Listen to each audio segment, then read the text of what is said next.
Para sahabat inspirasi rohani yang dikasihi Tuhan. Salam jumpa lagi dalam Inspirasi Rohani edisi hari ini. Rabu, 2 April tahun 2024, hari Selasa dalam Oktav Paskah. Marilah berdoa. Dalam nama Bapa dan Putera dan Roh Kudus. Amin. Para sahabat inspirasi rohani yang dikasihi Tuhan. Inspirasi rohani hari ini diambil dari Injil Lukas. Bab 24, ayat 13 sampai dengan 35. Waktu ia duduk makan dengan mereka, ia mengambil roti, mengucap berkat, lalu memecah-mecahkannya dan memberikannya kepada mereka. Ketika itu terbukalah mata mereka, dan mereka pun mengenal dia. Tetapi ia lenyap dari tengah-tengah mereka, kata mereka seorang kepada yang lain.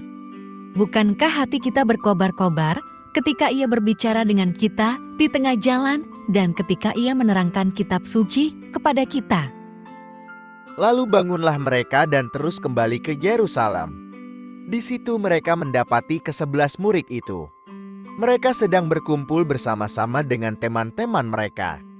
Kata mereka itu, "Sesungguhnya Tuhan telah bangkit dan telah menampakkan diri kepada Simon." Lalu kedua orang itu pun menceritakan apa yang terjadi di tengah jalan dan bagaimana mereka mengenal dia pada waktu ia memecah-mecahkan roti.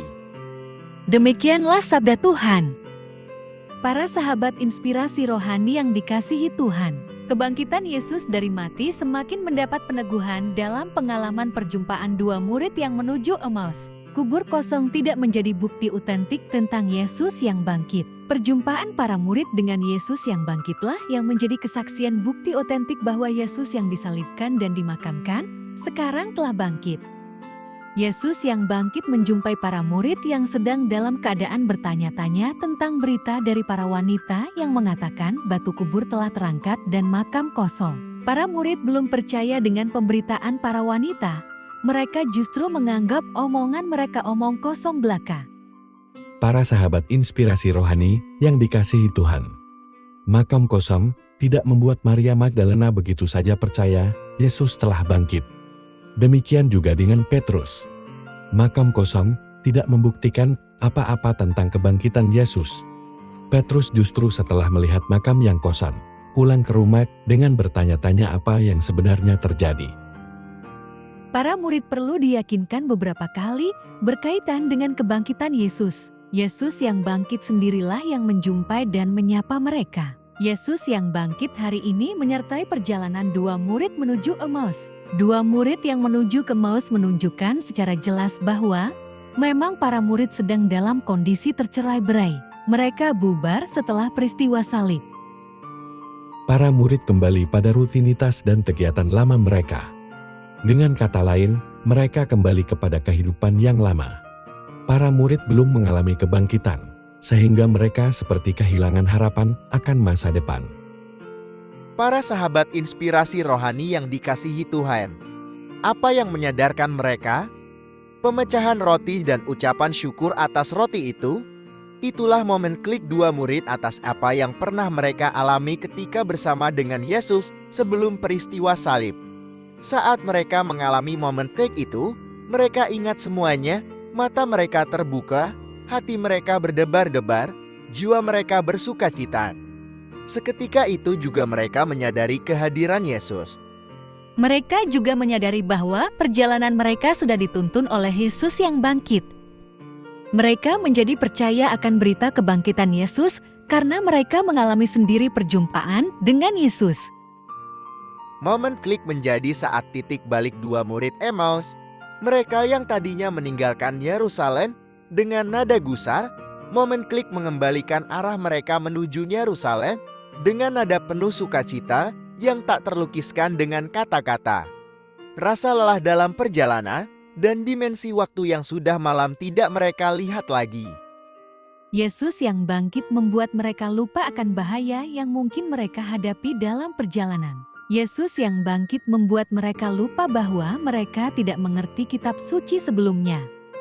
Para sahabat inspirasi rohani yang dikasihi Tuhan, bagi kita, perjalanan yang panjang seringkali menutup mata iman kita. Seperti dua murid Emmaus, tidak jarang kita merasa apa yang selama ini kita perjuangkan nampaknya sia-sia. Tidak ada buahnya, tidak ada untungnya. Sudah bekerja habis-habisan, namun tetap saja disalahkan oleh atasan. Sudah menjadi orang Katolik sekian puluh tahun, namun hidup tetap begini-begini saja. Sia-sialah semuanya. Kita perlu menemukan momen klik untuk mampu kembali ke Yerusalem seperti dua murid Emmaus. Masing-masing dari kita pasti mempunyai momen itu, hanya saja mungkin setiap orang berbeda. Maria Magdalena mempunyai momen klik ketika disapa dengan Kas. Murid yang lain mempunyai momen itu ketika melihat kain kafan tergeletak, ia melihat dan percaya. Mari kita mohon rahmat Tuhan, agar kita juga mempunyai momen istimewa itu, sehingga kita berani kembali ke Yerusalem dengan berkobar-kobar seperti dua murid. Semoga pengalaman perjumpaan dengan Yesus yang bangkit senantiasa membarui hidup kita. Marilah berdoa. Ya Tuhan, bantulah kami masing-masing untuk seperti dua murid Emmaus yang kembali ke Yerusalem dengan berkobar-kobar karena iman mereka dipulihkan. Semoga kami mampu untuk membarui hidup dan perjuangan kami, karena kami yakin dan percaya akan karunia penyelamatan yang Engkau anugerahkan kepada kami. Semoga kami tidak takut untuk membawa kabar sukacita dalam kehidupan kami. Demi Yesus Kristus Tuhan dan pengantara kami, yang hidup dan berkuasa bersama Dikau dalam persatuan Roh Kudus, Allah, sepanjang segala masa. Amin.